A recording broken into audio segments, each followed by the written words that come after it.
Alright, we did golf and club management. I'm Perez. And I'm Logan, Crowe.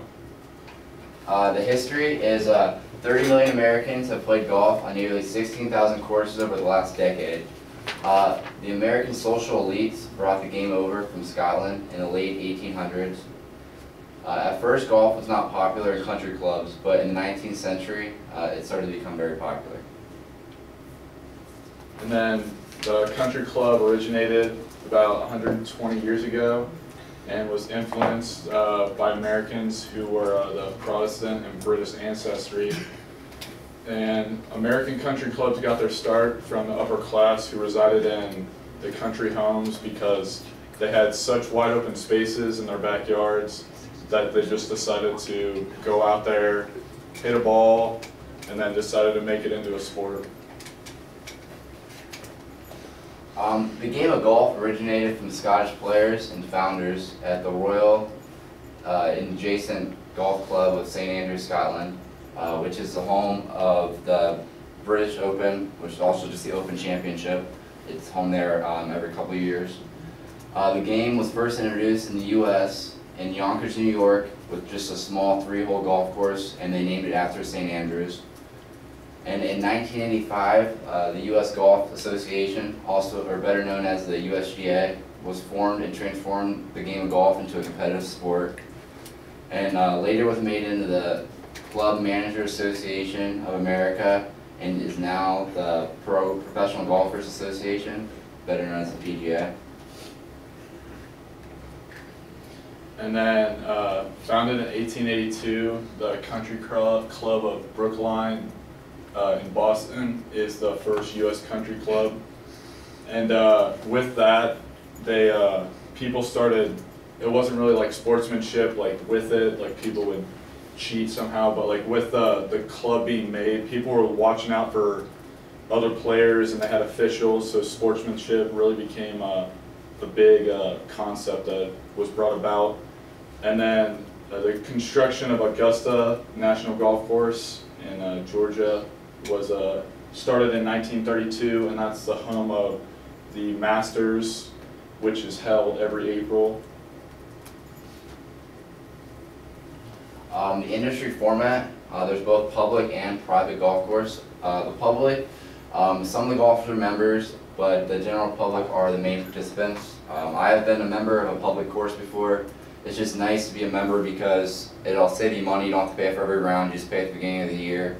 And you know, you can just golf as many times as you want, and if it has a driving range, a lot of time you can get like a bucket of balls a day, which saves you a lot of money in the long run if you golf a lot. And public golf facilities are typically just golf courses with very limited services. Like you're not going to have like your own locker and whatnot, but you know, they have the clubhouse where you can go in and you know, have a drink or have some food afterwards, you know, get to know some of your fellow golfers. Private courses are obviously not open to the public, I mean, unless you know somebody that's a member there, and a lot of the time then you can golf with them. You know, you have to pay a greens fee or whatever, but most of the time you can golf there. And you have to first be accepted by other members, and then once you're accepted you have to pay monthly membership dues. And most of the time they're located in upper class allotments. I know I've played on some private courses before where you have to literally drive your golf cart across like a road, you know, drive through people's backyards and stuff to stay on the course. And then more about industry format, there's the equity club, and those are owned by members, and they're typically a non-profit. And then there's like a board of directors who are like overseeing it, making like the decisions around it and like governing the members. And then non-equity is just owned non-member. It's owned by non-members. And then there is the non-profit 501c7 clubs, and these are regulated and ran by the U.S. IRS. And these are not open to the general public, and typically governed by a board of directors like the equity clubs, and they are elected by like the members of the club itself. Some of the issues facing golf clubs today are market drivers, which are participation, and that is, you know, get people come out and golf in your course. Number of courses and types of courses available to the playing public. and like private club members. There's so many different golf courses out there. Some are harder, some are easier. You know, some are kept up better, and so you know, if your course isn't one of the better kept up courses, then you're not going to get as many people to come out and golf there, but you'll be able to offer, you know, cheaper green fees. So it's kind of like whatever the golfer's looking for. The condition of the course is a big aspect if you want to golf there, because I know from experience, I went to courses and they're not very well kept up, and it just ruins your whole round because you're constantly complaining about the element, or like not the elements, but the elements of the course, and wondering, you know, if the greens are going to have divots and, you know, all that stuff. So it's all about being a good golfer and taking care of your own mistakes. Demand for quality experience and services, restricted to high-end or unique courses. There's a lot of courses out there that offer stuff that different courses don't offer. Like, I know I've played a course that's real hilly, and it made for a really interesting round. And then there's other courses that are like the courses out in Europe, the link style courses, where there's not very many trees and they're mostly straight, but then the greens tend to play a lot tougher than your typical course.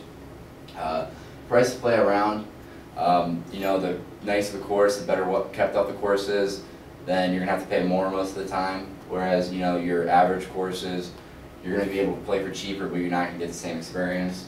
Seasonal play and weather patterns. We all know we live in Ohio, most of us do.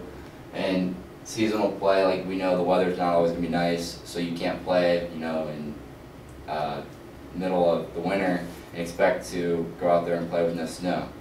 And turf grass conditions, you know, it depends on what course you play or what part of the state or what part of the country you play in. Every time it's going to have different amounts of, or different types of grass. Sometimes our grass is shorter, sometimes it's higher, it all depends. And one of the biggest things is the number of golfers on the decline lately. A number of rounds has declined as well by 2.7%.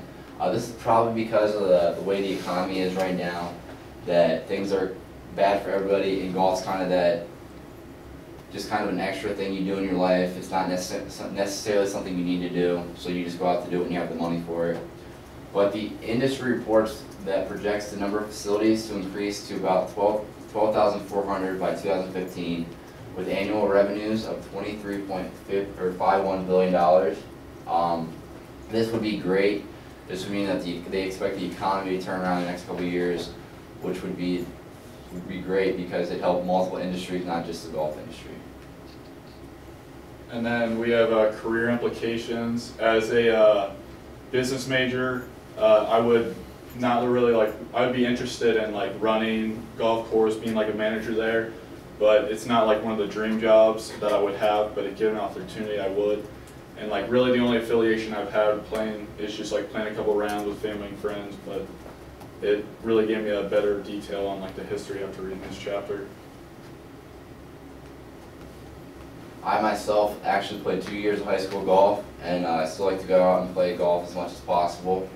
I would love to be able to own my own golf course or even design one, but I don't really know where I would start doing that because I don't really know anybody that owns a golf course or like designs golf courses. But in being a communication studies major, I wouldn't mind doing something in the working with like a PR for a golfer, or you know, handling all that stuff, or advertising, you know, for a golf brand or something like that, because the sport of golf tends to be one of the easier sports to like cover because there's not too many scandals. I mean, besides the Tiger Woods scandal a couple years ago, but besides that, you know, most of the time those guys are pretty well kept up. They're respectful. They're not out there. You don't have to cover up for what they're doing on and off the course. They're pretty good guys. So I wouldn't mind working with a group of golfers. I think that'd be very interesting.